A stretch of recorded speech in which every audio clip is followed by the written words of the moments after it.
À de multiples reprises, mes chers collègues, nous vous avons alerté sur la confusion que la HVE engendrait auprès des consommateurs et également sur son efficacité, en particulier vis-à-vis de la sortie des pesticides. Je ne vais pas revenir sur la liste des organismes officiels qui ont fait le même constat que nous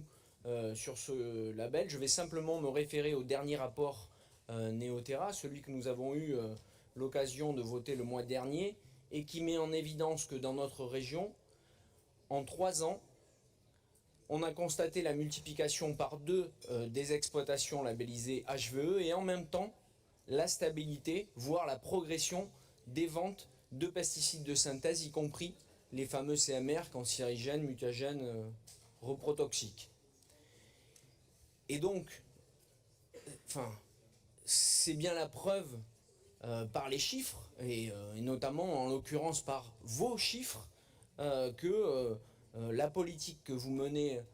en la matière depuis plusieurs années, parce que ce label HVE a été initié avant cette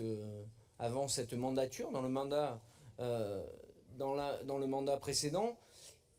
et c'est donc,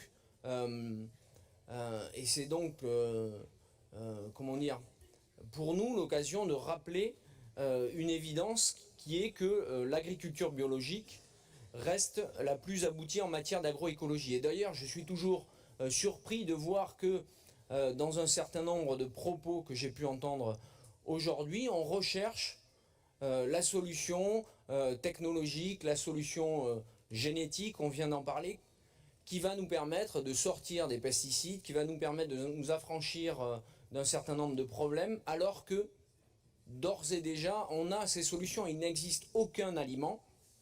aucune production agricole qui ne peut pas être réalisée et qui n'est pas déjà réalisée à travers l'agriculture biologique et à travers un certain nombre de circuits de distribution. Et en réalité, l'agriculture biologique est la seule, en tout cas à preuve du contraire, puisque ce sont vos chiffres qui en témoignent, la seule en capacité d'atteindre les ambitions de Neoterra, que ce soit en matière de santé des personnes, et ça fait le lien avec One Health, que ce soit d'ailleurs les consommateurs ou bien les agriculteurs, la santé des écosystèmes, je vous rappelle que c'est une agriculture avec 0 pesticides de synthèse,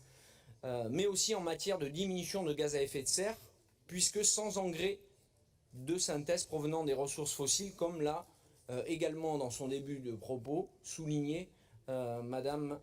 Masson-Delmotte. Et donc c'est pourquoi cet amendement vous propose